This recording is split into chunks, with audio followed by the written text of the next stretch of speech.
All right, y'all, welcome back to the show. It's Anti-War Radio. I'm Scott Horton, and our next guest is Phil Giraldi.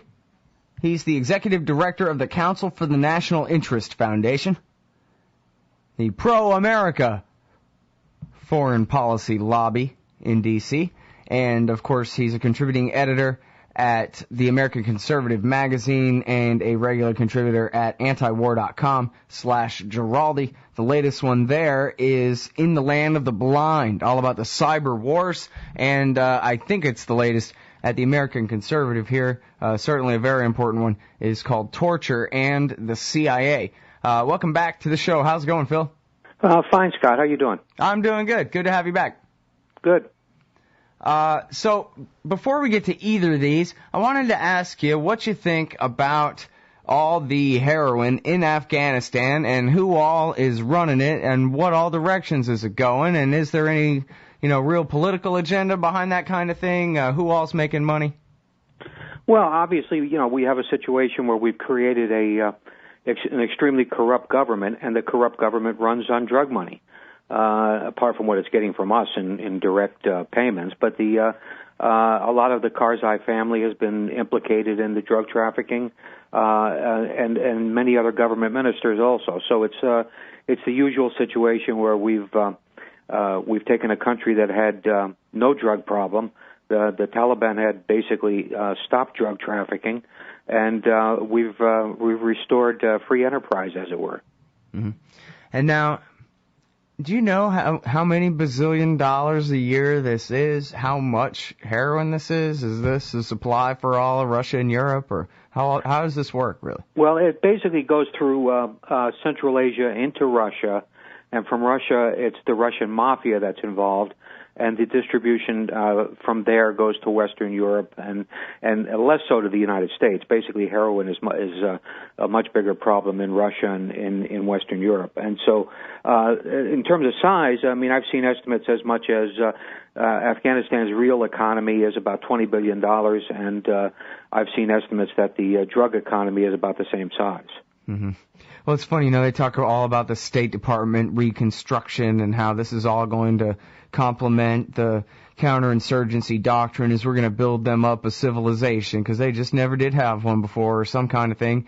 And yet our drug war, inflating the prices of heroin, makes it where in the price system no other crop stands a chance. They just have no ability to turn their what agriculture they can have with the security situation as it is and those kinds of long-term investments. Nobody's even going to waste their time selling food when they can, get hard cash money for poppy crops. Yeah, well, that's it. This is the free enterprise solution that we've introduced. We've made it so that the farmers can only survive by growing poppies. Yeah.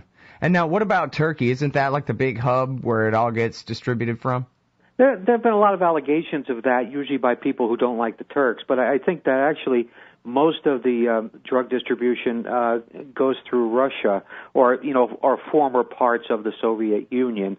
Turkey does indeed have a long tradition of being at the European end of the heroin route, and they do have a significant share of it. But I think most of it, actually, I think most DEA people would agree that it goes through Russia. All right. Well, now, anyway, I want to talk about torture because you wrote this great thing for the American Conservative called Torture and the CIA. What agenda lies behind the latest defense of enhanced interrogation? And this is about this guy, Jose Rodriguez. And you say you know him in here, huh? Yeah, he was a classmate of mine at CIA. So I've known him since 1976. Yeah. Oh, there you go. And now he wrote this book, Hard Measures, How Aggressive CIA Actions After 9/11 Saved American Lives. And it's basically just a big defense of the entire torture program. You read the book. What'd you make of it? Yeah, well, I've read the book, and I've read a number of reviews of it, and I've watched him.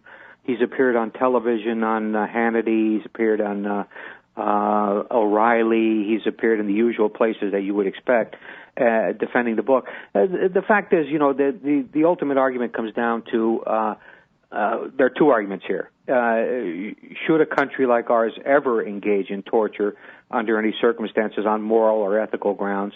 And the second question, which is of course the question that the O'Reillys of the world like to raise, is does it work? And of course, essentially, what they're all saying is that, well, there's no, we don't know about the ethical considerations, but we do have a judgment from the Justice Department of George W. Bush telling us that all this stuff was okay, so we figured it was legal. And yes, indeed, it worked. We got a number of terrorists to tell us all kinds of things after we tortured them. Both of those assumptions are the assumptions that can be challenged. The Justice Department memo doesn't necessarily cancel out the Geneva Conventions, the International Convention on Torture, all of these things the U.S. is signatory to, and also people that are a lot more expert in interrogations than I am would tell you that torture indeed does not work. Right, I mean, that's the whole thing is, you cite Ali Soufan in here, he was the FBI agent, and his whole thing was, look, I'll give you a cookie or a sip of water, or, I guess before they had taken, back in the days when bin Laden was in Sudan, they had given his head money coordinator, accountant guy offered to give his wife surgery if he would flip. And, bin Laden wouldn't pay for something like that, but the American taxpayer sure would. And so they just made a deal, and this guy spilled all kinds of guts and gave up all kinds of secrets. And that's the way you traditionally interrogate somebody. I mean, I don't know how traditional it is, pirates like this, but it seems like it makes sense the way Soufan describes what worked for him before the CIA took it over from him. Yeah, I mean, the whole point is that I think everybody who has been involved in interrogations would tell you that if you physically pressure somebody, they're going to tell you things, but the things they'll tell you will be basically to stop the pain, to stop the problem that they're having with you.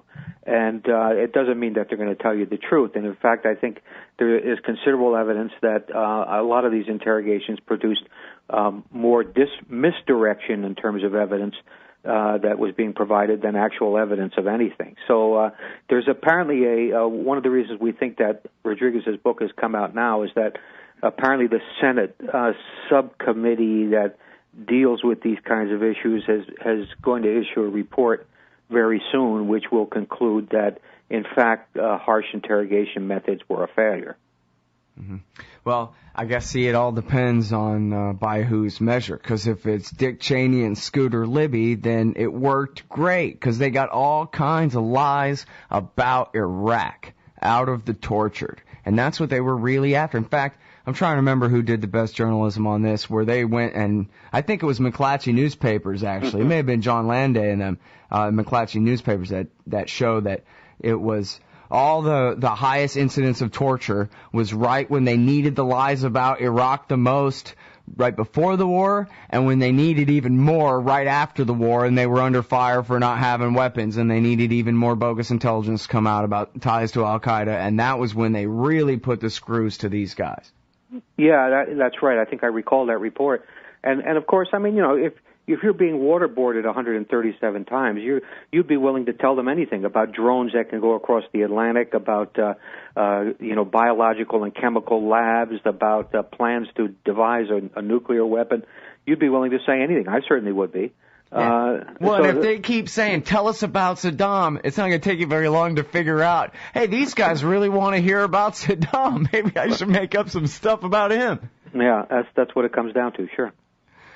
Yeah, well, and I'm sure, too, that Dick Cheney knew exactly what he was doing, and it worked just fine, thanks. He was torturing lies that he needed out of people. He couldn't just make it up.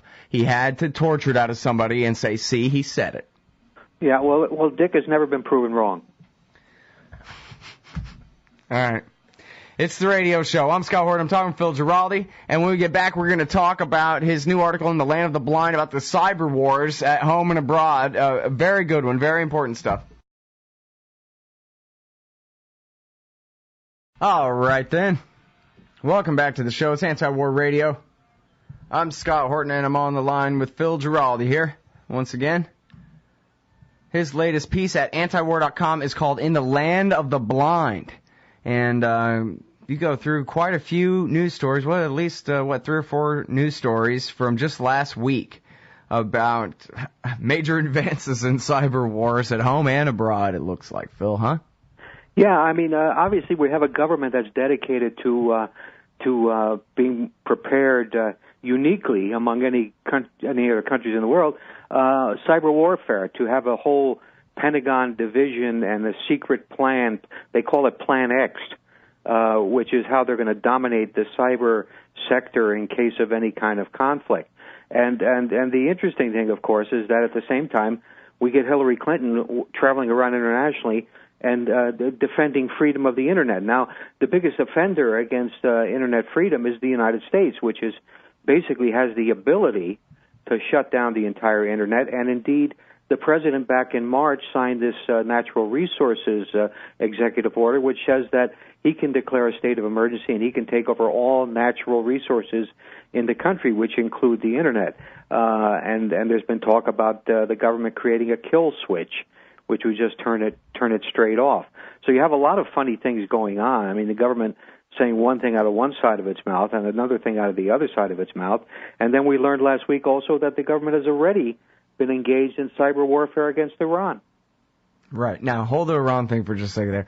On the just cyber war here at home thing, they've been whining and complaining about how at any time we're going to be cyber attacked in a cyber Pearl Harbor attack by some surprise enemy that we're not expecting it from for, I don't know, 15 years or more since the Internet was invented.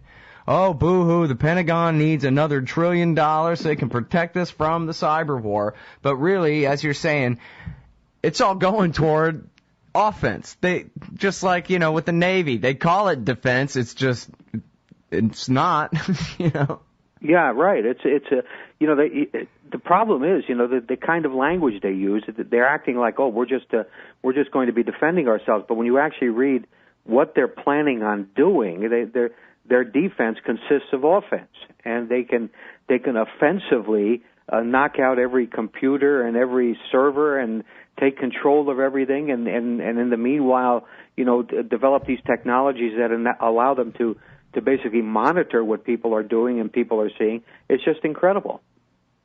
Yep. And then, you're right about this National Defense Resources Preparedness. This executive order is an update of an old Bill Clinton executive order. And then I guess they really go back to Eisenhower or whatever. But in any case, in this newest one, I guess somewhere in there, I don't know the exact language of it, but it says in there somewhere, actually, you know what, it doesn't need to be an emergency after all. The president could just do these kinds of things if he wants. Any national resource, meaning any airport, any highway, any seaport, any ship at any seaport, any plane at any airport, anything that they want. I guess, your truck and my skateboard and everything. Yeah, at the time there was a lot of complaining because it even includes agricultural products that the president can take over farms. Right, and outright conscript all doctors and scientists and other, specialized, especially qualified professionals from different fields. Yeah, and nobody is even squeaking about it. It's just amazing. And you watch this kind of stuff going on, and you wonder what's wrong with us. I mean, we free American citizens are looking at these evolving situations, which are designed to take away our liberties and to give them to the government to decide what we can have, and nobody's saying anything. Yeah, what I wonder is, what are they waiting for? When I read Executive Order 12919, it was probably 1996. And I expected it to go down sometime soon, or maybe as soon as the dot-com bubble crashes.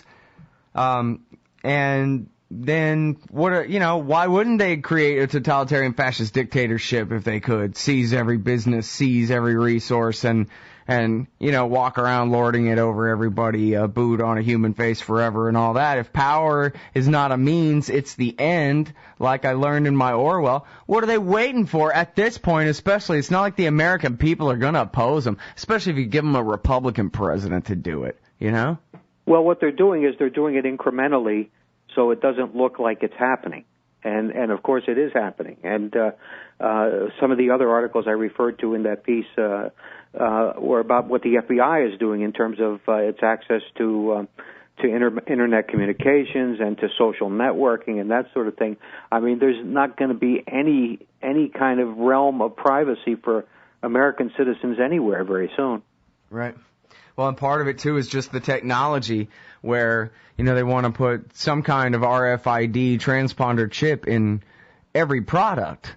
So you don't need one in your hand. It's in your clothes. It's in your socks, and just where all physical things talk to each other in the new Internet of Things and whatever. This is only, I don't know how many years out, but not too far out. And then it just comes down to the NSA hiring an Israeli company to write the software to make sense of it all, complete with a backdoor for them, of course. And that's it. It's on. Yeah. They're certainly pushing for legislation that will give them a backdoor on all of this stuff. And you're quite right. The thing is that most modern technologies, even down to toasters and things like that, will have a chip in them, and they will be things that can be picked up by access through the internet server. And if you have a backdoor to it, they'll know what you do from the time you go to bed until the time you get up and what you do all day. It's just amazing.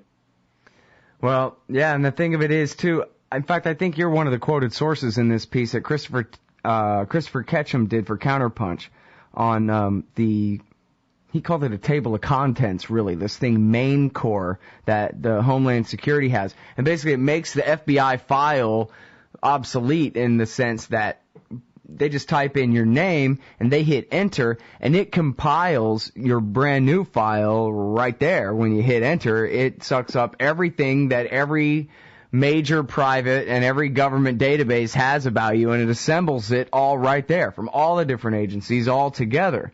Or at least it's supposed to. That's how it's supposed to work. And so at that point, you really have it where, not just do they know what you're doing every moment of every day, but they actually have your record, your permanent file from kindergarten on, and including everything, all of your medical, everything, all of anything in any kind of database about you anywhere, that they've successfully hacked into, which is pretty much all of them anyway, right? And that's the real danger, is that they don't even need, Hoover's men snooping around, following you everywhere you go. All you got to do is just hit a couple of keystrokes, and it all just is assembled in front of them in an instant. Yeah, this grew out of the Pentagon programs that were under George Bush with Rumsfeld, where it was going to be all surveillance all the time and collecting all available information on everybody in the United States and I guess a good chunk of the rest of the world. It was that program was discredited at the time because of the invasion of privacy, but now it's back. Yeah, they just moved it over to the NSA. Right. All right, now talk to us about this cyber war against Iran. You say in here in this article, again, it's Phil Giraldi, In the Land of the Blind at antiwar.com. antiwar.com/Giraldi. You saying here, there's just no question, this is an act of war, what America's been doing to the Iranians with these computer worms and things. Sure, it's an act of war by the definition of the Pentagon. The Pentagon is saying that anybody coming into our country and messing around with our computer systems, it's an act of war, and we're going to have cyber war against them. And we're doing exactly the same thing with the Iranians without a declaration of war, without the Iranians having seriously threatened us in any way. This is absolutely astonishing. And again, this story broke last week, and now, of course, there's a big stink in Washington about who leaked it. Right. But the fact is that the story appears to be true, and it's an act of war, and nobody is saying anything. Well, come on, who leaked it? The president himself leaked it. It's a David Sanger story. This was not, some hard-hitting reporter found this out. This guy receives leaks. That's all he is a receiver of such stories from on high only, Yeah, but what I'm referring to, nobody's not saying anything, is I know the White House is not going to say anything, but why isn't a single congressman, even a Ron Paul or someone, saying this president needs to be impeached? Yeah. Well, I want to hear that. Yeah, of course. Well, he should be impeached for his actions. His third day in power, he started a war with Pakistan. So, he should have been impeached right then and there, you ask me. But yeah, I don't know if Ron Paul had a statement about the cyber war thing. But it is a big deal. And of course, it's ironical that the president himself is the one who's again pushing the Iran and even make a nuclear weapons line. At the same time, it's coming out, he's waging such a war against their program. Yep. What a hypocrite, this guy. All right. Well, anyway, we're out of time. Thanks so much for your time, Phil. Appreciate it. Thanks, Scott. That's Phil Giraldi, everybody. He's the executive director at the Council for the National Interest Foundation and writes for the American Conservative Magazine and antiwar.com.